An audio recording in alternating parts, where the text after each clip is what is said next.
ساتھی نماز سے فارغ ہو چکے ہیں، بقیہ نمازیوں کا خیال کرتے ہوئے قریب تشریف لیں۔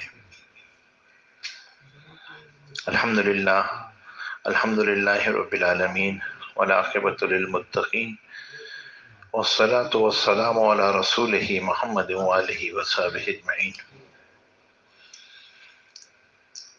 قابل احترام بھائیو دوستو، اللہ تبارک و تعالیٰ کا لاکھ لاکھ شکر و احسان ہے کہ اللہ جل شانہ نے ہمیں ایسا دین عطا فرمایا ہے جس میں اللہ تبارک و تعالیٰ نے ہماری دنیا کے مسائل کا حل بھی رکھا ہے اور آخرت میں آنے والے جتنے احوال ہیں ان میں کامیابی کا طریقہ بھی بتلایا ہے۔ دین جیسے عرض کیا جاتا رہا ہے کہ نام ہے 5 شعبوں کا اور ان کے مجموعے کا نام دین ہے۔ اس میں ایک عقائد ہے، دوسرا عبادات ہے، تیسرا معاملات ہے، پانچواں معاشرت ہے، چوتھا معاشرت ہے اور پانچواں اخلاقیات ہے۔ اور اللہ تبارک و تعالیٰ نے اس انسان کی پیدائش کا مقصد بھی یہی بیان فرمایا ہے کہ وَمَا خَلَقْتُ الْجِنَّ وَالْإِنسَ إِلَّا لِيَعْبُدُونَ۔ اللہ نے تمام انسانوں کو، تمام جنات کو محض اپنی عبادت کے لیے پیدا کیا ہے۔ عبادت بنیادی طور پہ عبادت کا مطلب پرستش، پوجنا یا ورشپ نہیں ہوتی۔ عبادت کا کینوس جو ہے وہ بڑا کینوس ہے۔ عبادت بنیادی طور پہ پرستش اور اطاعت کے مجموعے کا نام ہے کہ کسی کی اطاعت میں زندگی گزارنا، کسی کو مطاع سمجھنا، کسی کی اطاعت میں زندگی گزارنا۔ اس لیے عبادت کا اردو میں ترجمہ بندگی کیا جاتا ہے کہ بندگی کے لیے پیدا کیا ہے، جیسے بندہ۔ اور اطاعت کیونکہ 24/7 میں انسان مختلف احوال سے گزرتا ہے، مختلف اس کے ساتھ جو ہے وہ نسبتیں قائم ہوتی ہیں، ان تمام نسبتوں میں اس کا لحاظ رکھنا کہ اللہ جل شانہ کس طرح راضی ہوں گے اور اللہ کا کیا حکم ہے اس جگہ پر، اس کا نام دین ہے۔ اس میں ہم کیونکہ اب نئے سال کا آغاز ہو رہا ہے تو آدمی اپنے اہداف مقرر کرتا ہے، گزشتہ نشست میں بھی بات ہوئی تھی۔ تو یہ جو دین کے 5 شعبے ہیں نا، اس میں بھی ہمیں تھوڑا سا کام کرنے کی ضرورت ہے، اور خاص طور پہ عبادات کے اندر جو سب سے اہم چیزیں ہیں، چند چیزیں بڑی اہم ہیں، اور عبادات میں سب سے بڑی چیز تو نماز ہی ہے، اور قرآن کریم کی تلاوت ہے، ذکر اللہ ہے، دعا ہے، یہ سب چیزیں عبادات کا حصہ ہیں۔ اس میں سب سے پہلی چیز نماز ہے۔ نماز دین کا ستون ہے۔ ایمان اور کفر کے درمیان فرق کرنے والی چیز جو ہے وہ نماز ہے، اور یہ جو ہے نا وہ بنیادی طور پہ میزان ہے۔ حضرت عمر رضی اللہ تعالیٰ عنہ جب کسی کو گورنر بنا رہے ہوتے تھے تو جو گورنر کا کرائٹیریا تھا ان کے نزدیک، حضرت عمر فرماتے تھے کہ میرے نزدیک سب سے محتم بشان چیز جو ہے وہ نماز ہے۔ تو وہ لوگوں کی نماز دیکھا کرتے تھے کہ اس کی نماز کیسی، اس کی نماز میں اطمینان ہے، دھیان ہے، تو پھر اس کو مقرر فرماتے تھے۔ اقامت صلاۃ اس کی کیسی ہے، اس کی نماز کیسی ہے۔ اور نماز جو ہے نا وہ اس لیے فرمایا کہ محشر کے میدان میں جب اعمال نامے میں وزن کیا جائے گا تو سب سے پہلی چیز جو تولی جائے گی وہ اس کی نماز ہے۔ اچھا، نماز گنی نہیں جائے گی، نماز کا وزن کیا جائے گا۔ عمل کا وزن ہے، عمل کاؤنٹ نہیں ہوگا، کاؤنٹنگ نہیں ہے وہاں پہ، کوالٹی ہے۔ تو عمل میں جان کیسے آتی ہے، عمل میں روح کیسے پڑتی ہے، نماز میں روح کیسے پڑتی ہے۔ تو ایک اپنا ہدف یہ مقرر کرنا چاہیے کہ اپنی نماز کی کوالٹی کو امپروو کرنا ہے۔ میں نے اپنی نماز کی روح کو حاصل کرنا ہے جو نماز میں مقصود ہے، اور نماز کی روح ہے خشوع اور خضوع۔ نماز کی یہ روح ہے۔ نماز کا ایک جسم ہے، ایک اس کی روح ہے۔ جو اس کا جسم ہے وہ تو وہ جو ہم ارکان ادا کر رہے ہوتے ہیں کہ بھئی قیام ہے، رکوع ہے، قومہ ہے، سجدہ ہے، جلسہ ہے، قعدہ ہے، یہ سب اس کا جسم ہے. جو اس کی روح ہے وہ خشوع اور خضوع ہے. اچھا، خشوع اور خضوع کیسے حاصل ہوتا ہے؟ اور اصل وہ مقصود ہے نماز کے اندر. وعدہ کامیابی کا ان لوگوں کے ساتھ ہے جو نماز میں خشوع اختیار کرنے. الذین هم فی صلاتهم خاشعون قد افلح المؤمنون. اور اللہ تبارک و تعالی نے جو اجر اور فوائد رکھے ہیں وہ بھی خشوع والی نماز کے ساتھ. دو الگ الگ چیزیں ہیں. ایک ہے فرض کا ادا ہو جانا، وہ تو آپ پڑھیں گے الحمدللہ فرض ادا ہو جائے گا. ایک ہے اس سے کما حقہ فائدہ حاصل کرنا. عام طور پہ اعتراض ہوتا ہے، لوگ کہتے ہیں قرآن کریم میں آتا ہے ان الصلاۃ تنہی عن الفحشاء والمنکر، نماز تو بے حیائی اور برائی کے کاموں سے روکتی ہے. ہم دیکھتے ہیں کہ لوگ نماز بھی پڑھتے ہیں اور برائی کے کام بھی کر رہے ہوتے ہیں، وہ رشوت بھی لے رہے ہوتے ہیں، وہ سب کچھ کر رہے ہوتے ہیں، نماز بھی پڑھ رہے ہوتے ہیں.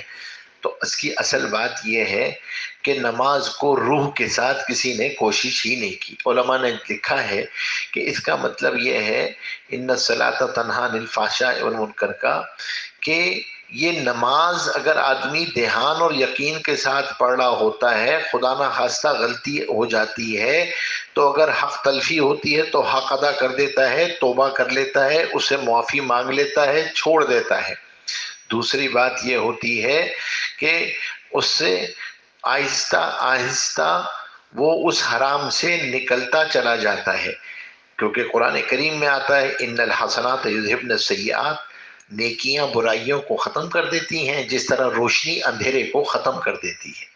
اندھیرا ختم کرنے کا طریقہ یہی ہے نا کہ روشنی کو لے آؤ، تو اپنے اندر نیکیاں آتی جاتی ہیں تو گناہ چھٹتے چلے جاتے ہیں.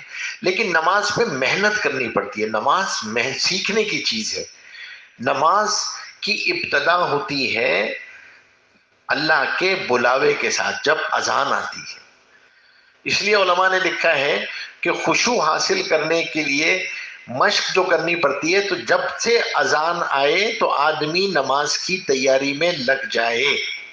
اللہ تبارک و تعالی اسی لیے بار بار اپنی روح کو آدمی ایک ریپیٹیشن کے ذریعے روح کو یاد دلا رہا ہوتا ہے، اپنی روح کو. اس لیے اذان کے الفاظ کا جواب انہی الفاظ کی تکرار ہے.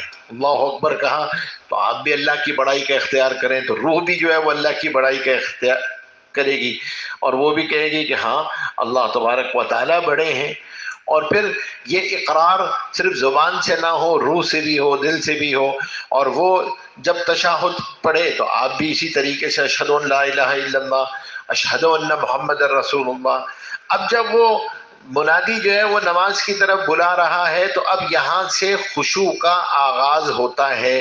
سامنے گاہک بیٹھا ہوا ہے، میٹنگ چل رہی ہے، کسٹمر ساتھ بیٹھا ہوا ہے، اہم کام میں لگا ہوا ہے.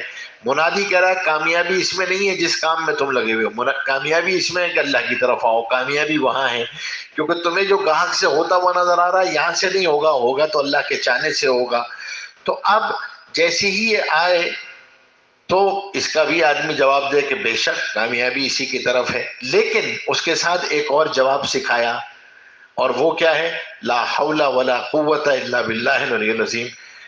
اور وہ اس لیے کہ حضرت تھانوی نور اللہ مرقدہ نے لکھا کہ یہ اس لیے کہ آدمی جب یہ الفاظ سنتا ہے کہ منادی بلا رہا ہے، بلاوا اللہ کے گھر سے آ رہا ہے، تو اس بات کا لا حول ولا قوت الا باللہ العلی العظیم پڑھ کر یہ اقرار کرتا ہے کہ یا اللہ میں اپنی طاقت سے مسجد میں جا نہیں سکتا، اپنی طاقت سے کسی گناہ سے بچ نہیں سکتا، نافرمانی سے بچ نہیں سکتا جب تک تیری مدد شامل حال نہ ہو، جب تک تیری مدد شامل حال نہ ہو.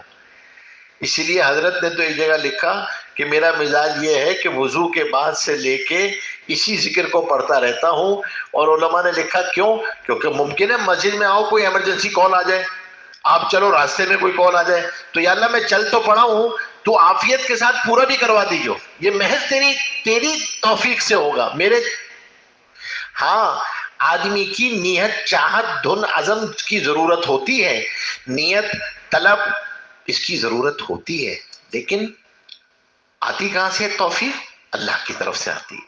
تو اس کا خاص طور پہ آدمی خیر، اسی لیے علماء نے یہ بات لکھی ہے کہ اب اس کے بعد جب چلنا شروع کرے گا، بہتر تو یہ ہے کہ وضو کر کے چلے. وضو کر کے چلے گا تو اب اس کو ہر قدم پر جو ہے وہ اجر مل رہا ہے، نیکی مل رہی ہے، گناہ معاف ہو رہا ہے. اب مسجد میں داخل ہو رہا ہے تو اس استحضار کے ساتھ یہ کہ بڑے کا گھر ہے تو اس کا ادب ہے، تو دائیں پاؤں سے داخل ہوا ہے، اعتکاف کی نیت کر لی ہے. اب مسجد میں داخل ہو تو اطمینان کے ساتھ جو ہے وہ مسجد کے اندر داخل ہونا ہے.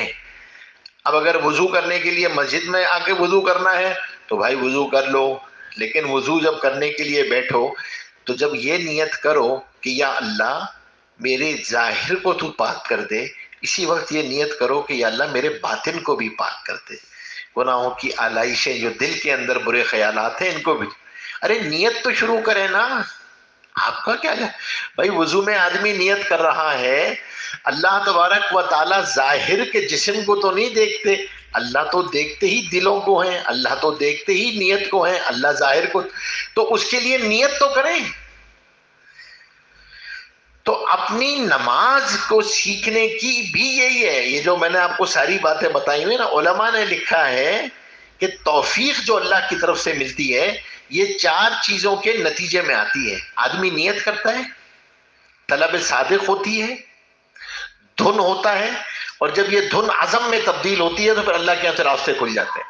اس لیے فرمایا والذین جاہدوا فینا لنہدینہم سبلنا. اللہ کی سنت یہی ہے. قدرت تو اللہ بے طلبوں کو بھی دے دیتے ہیں، اللہ قادر ہے اس بات پہ، سنت اللہ کی یہی ہے. اسی لیے کوشش اس کی آدمی کو کرنی ہوتی ہے کہ اب ہم نے اچھا وضو کرنے بیٹھا ہے تو وضو کے اندر سب سے جس چیز سے بچنا چاہیے وہ بھائی یہ ہے اسراف سے بچو. آپ حضرات نے وہ دیکھا ہوگا کہ چلے مجھے موقع لگا تو میں اگلی دفعہ آپ کو لا کے دکھا دوں گا، آپ نے وہ دیکھا ہی ہوگا ساتھی، وہ جو پیالہ جس سے حضور پاک صلی اللہ علیہ وسلم وضو فرماتے تھے، مد جو ہے وہ آدھے لیٹر سے بھی کم ہے، پاؤ سے کوئی زیادہ ہے آدھے، جس میں حضور پاک صلی اللہ علیہ وسلم پورا وضو فرما لیتے تھے. ہم جتنا پانی استعمال کرتے ہیں یہ حضور پاک صلی اللہ علیہ وسلم کا غسل کے لیے اتنا پانی استعمال کرتے. ہم تو وضو کرنے بیٹھتے ہیں تو الحمدللہ 4 ساتھی دائیں طرف والے اور 4 ساتھی بائیں طرف والے مستفید ہوتے ہیں ہمارے وضو کی چھینٹوں سے، ان کو بھی پتہ چلتا ہے کہ حضرت وضو فرما رہے ہیں. تو یہ جو اسراف ہے اس سے بچنا چاہیے. یہ بہت بہت ہی پانی کا اسراف جو ہے، فرمایا دریا پہ بیٹھ کے بھی وضو کر رہے ہو تو اسراف کی اجازت نہیں. کیوں نہیں ہے؟ علماء نے لکھا ہے اس لیے کہ یہ مزاج کا حصہ بن جاتا ہے، پھر آدمی کو احساس ہی نہیں ہوتا اس گناہ کا، اس سے برکت نکل جاتی ہے وضو کی. تو وضو میں متوجہ رہنا ہے، وضو میں دعا کرنی ہے، اور وضو میں دعا قبول ہوتی ہے. وضو کرتے ہوئے بھی ایسی دعا ہے آپ سوچتے ہیں اللہ اکبر، جو دعا مانگی گئی ہے دعا کیا ہے؟ اللہم اغفر لی ذنبی ووسع لی فی داری وبارک لی فی رزقی. دعا آپ کر آپ وضو رہے ہو اور دعا کیا ہے؟ گھر میں وسعت عطا فرما، رزق میں برکت عطا فرما. کس کی دعا ہے؟ یہ وضو کی دعا ہے. اسے علماء نے لکھا کہ بھئی وضو سے گناہ تو معاف ہو ہی رہے ہوتے ہیں. تو آدمی یہ نیت رکھے کہ میری ظاہری جس طریقے سے گندگی دور ہو رہی ہے اللہ میری آلائشوں کو بھی دور کر دے. اور پھر ایک سنت جو آہستہ آہستہ ختم ہوتی جا رہی ہے وہ بہت ہی خطرناک چیز ہے، وہ وضو میں اہتمام کرنا چاہیے، اور وہ سنت ہے خاص طور پہ ہمارے ہاں مسواک کی سنت. مسواک کی سنت کا اہتمام کرنا. حضور پاک صلی اللہ علیہ وسلم نے فرمایا یہ منہ کے اندر بھی خوشبو پیدا کرتی ہے اور پھر منہ کی تازگی ہے، لیکن پروردگار کی خوشنودی کا سبب ہے، اللہ کی رضا کا سبب ہے، اللہ کو پسند ہے یہ. اور سب سے بڑی بات تو اماں جان کی روایت ہے حضرت عائشہ رضی اللہ تعالیٰ عنہ کی. حضرت عائشہ فرماتی ہیں جو مسواک کا اہتمام کرتا ہے اس کو مرتے وقت کلمہ نصیب ہوتا ہے، مرتے وقت کلمہ نصیب ہوتا ہے. تو مسواک کا اہتمام کرنا، یہ ہمارے گھروں سے سنت ختم ہوتی جا رہی ہے. ہم نے بچوں کو ہمیں نہیں پتا، ان کو تو مسواک کا طریقہ بھی سیکھنا. وضو کو سیکھنا صحابہ کی مستقل سنت ہے. حضرت علی کرم اللہ وجہ نے